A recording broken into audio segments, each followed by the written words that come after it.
Hello, I welcome you. This episode is special and comes directly from Brussels, from the European Parliament. I believe we're experiencing a historic turning point, and the world's center is shifting. Today, China is increasingly establishing itself as a global leader. This is truly a very significant moment in our history. We are seeing today that Europe is becoming quite weak because it relies on the rest of the world for many truly important things. We have to put a stop to this development. Europe must take charge of itself. And to take charge of itself, the very first thing it needs to do is not to become reliant on the rest of the world for its food security.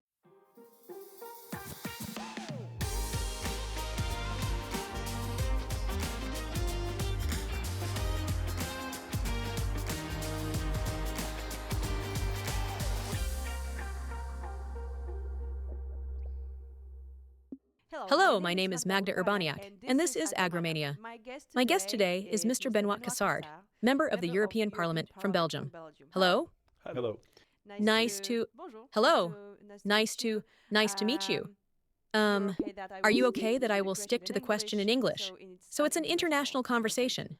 How should the European Union, approach the growing influence from China in international organizations such as WTO and WHO today? I think we are living through a historical turning point and that the world's center of gravity is shifting. Today, China is more and more establishing itself as a global leader. Unfortunately, we don't always share the same values, nor do we always share the same principles, and we must defend ourselves in that regard, trying to do so in a peaceful environment, trying to do so through cooperation, but we must not compromise on our fundamental values. In multilateral organizations like the WTO or the WHO, we must ensure that our values, based on democracy, human rights, and all such principles, can continue to exist. And, if China is growing stronger and stronger, is it really possible for Europe today to, I don't know, to be a player? How can I put it? Someone who can also speak with China as an equal. Yes, but we really must try to maintain our position. We know very well that we have to increasingly take China into consideration. We should not be dictating to China what it ought to do, but if it wishes to cooperate with us, it must do so while respecting our values and our standards. If we are talking about agriculture, it is quite clear that we must respect the environment, and we must also respect Europe's strategic autonomy. These are indeed key priorities for us here in the European Parliament. Is it possible?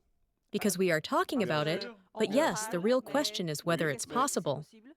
Yes, of course, it's possible, since we must not forget, after all, that Europe is home to 450 million consumers with significant purchasing power, and for that we must be respected, and we are not obliged to buy something that we do not consider worthy. Today, with the growth of commerce via internet networks and all that, we must pay attention because we could, as we see with safety for toys, for food, and so on, we could see products that don't meet our standards arrive on our market, and there we must be vigilant.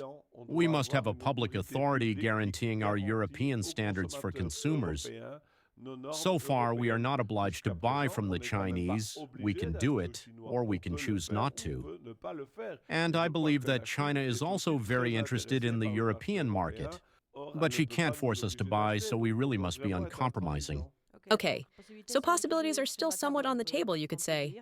We can. We must not allow ourselves to submit, that's clear. And speaking of the World Health Organization, pause. It seems that recently, this body has been grappling with quite a significant crisis. So I'm left wondering, pause, can we truly still consider it the serious and reliable institution that we once knew? Ideally, Europe has consistently advocated for multilateralism, with the possibility to negotiate with different partners at the same time and on the same basis. Unfortunately, the world we live in today, with a particular American president and very dominant Chinese, we tend to replace multilateralism with bilateralism It's regrettable, but it's an evolution. Europe alone cannot achieve multilateralism because, by its very definition, it requires several parties to be gathered around a table. Now, it is not because bilateralism is progressively replacing multilateralism that we should simply allow ourselves to be passive.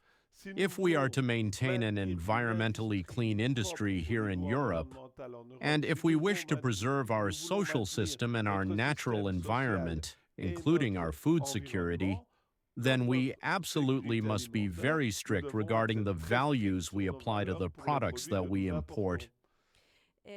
How can EU support European farmers in maintaining their competitiveness against imports from Mercosur countries, which cause a big fare, and while preserving high safety and product quality standards?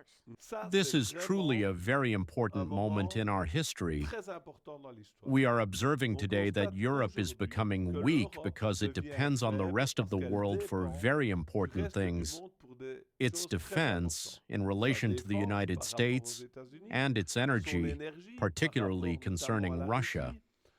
We also see from a technological standpoint the batteries for our cars that must come from China, electronic chips, the same situation. And today we've reached a crucial moment. We must say stop to this current evolution. Europe must take back control. And to take back control, the very first thing it must do is not become dependent on the rest of the world for its food supply. And the discussions with Mercosur, that's really it. Because it's clear that today we cannot be competitive with Mercosur, especially if we don't have the same quality standards. So we can't be competitive and at the same time guarantee our citizens the best standards. There are political choices that absolutely must be made. We have a European terroir that is diverse, rich, and offers every opportunity to produce high-quality food. To import our food and let European agriculture die, that would be suicide economically, but also environmentally and socially. So this is truly a major challenge. I very much hope that Poland, which is an agricultural country, will stand in solidarity with Wallonia and France to try to insist upon these mirror clauses, which are extremely important to us. But the question is whether France is still with us, because we're not entirely sure. But the latest reports are looking rather promising. Okay, but in addition to that, we're hearing and reading that before Christmas, the Mercosur agreement will actually be finalized, so... No, I do not agree with this perspective. I believe the European populace needs to reassert itself, that Parliament exists to be the true voice of the people, and that it must fulfill its proper function.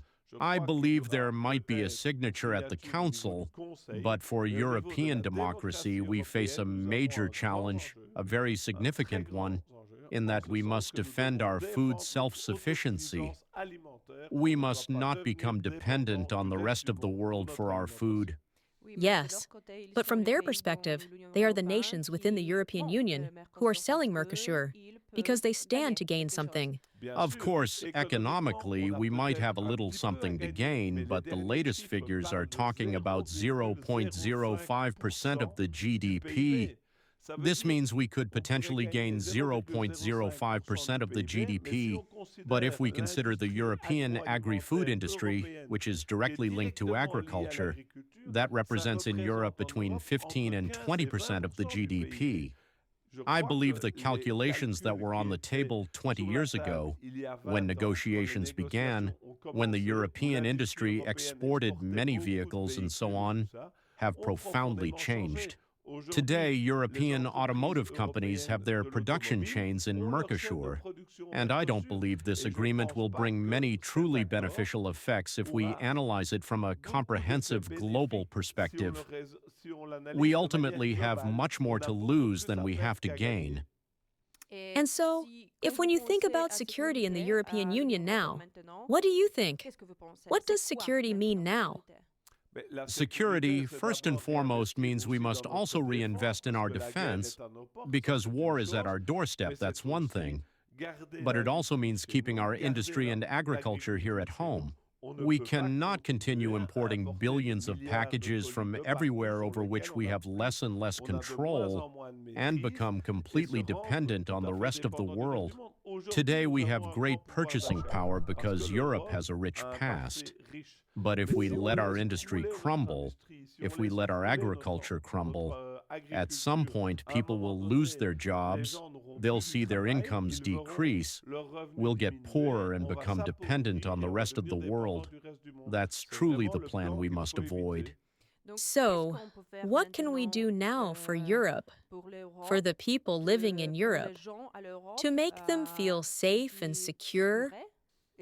What exactly is it what is the precise thing that needs to be done? The very first thing that we must do is to ensure consistency. So, if we intend to engage in commerce, we ought to pursue trade that is based on natural complementarity. I always give the example, it's perfectly logical for us to import cocoa, coffee, and rare earths into Europe. We have a need for these things. We absolutely must engage in trade. But importing products that we can produce better here at home than anywhere else, that simply makes no sense. Let's consider the example of beef. It's quite clear that a kilogram of beef that is produced in South America generates 4 times the amount of CO2 than a kilogram of European beef. Explain the logic of importing polluting beef on a boat that also emits CO2 just to leave our land fallow here. It makes no sense. So we must conduct trade that makes sense while also upholding our standards. If we adhere to these 2 principles, we're already moving in the right direction for the safety and security of all Europeans.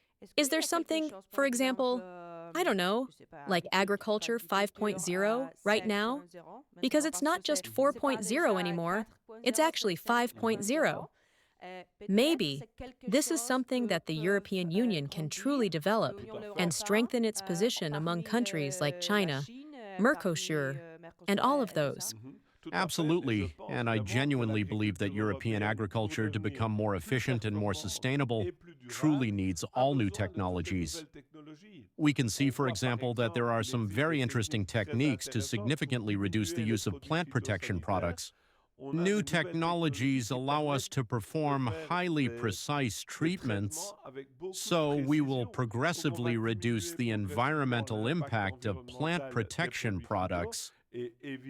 Obviously, Europe must move in this direction, but to move in this direction, European farmers need prospects.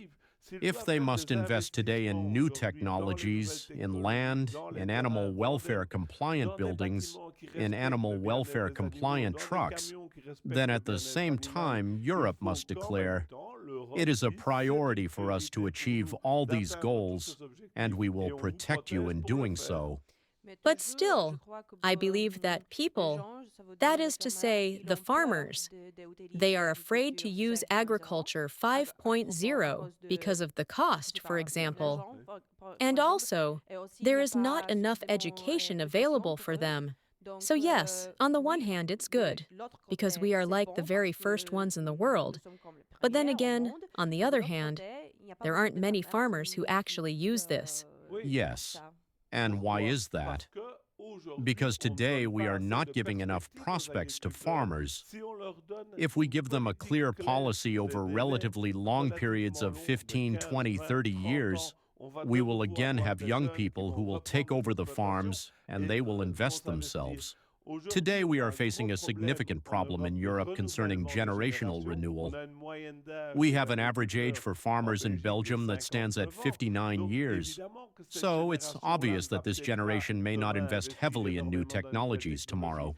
So we need new people. To attract new people, we must offer them long-term perspectives.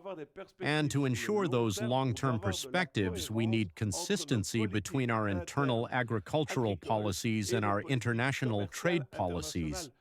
How do you want to motivate a young farmer to produce in an environmentally friendly way and invest today if tomorrow we allow meat that emits 4 times more CO2 or doesn't meet the same specifications for animal welfare or citizen health? It's a significant concern. Perhaps. What is it? It's not very clear. It means simplification of regulations.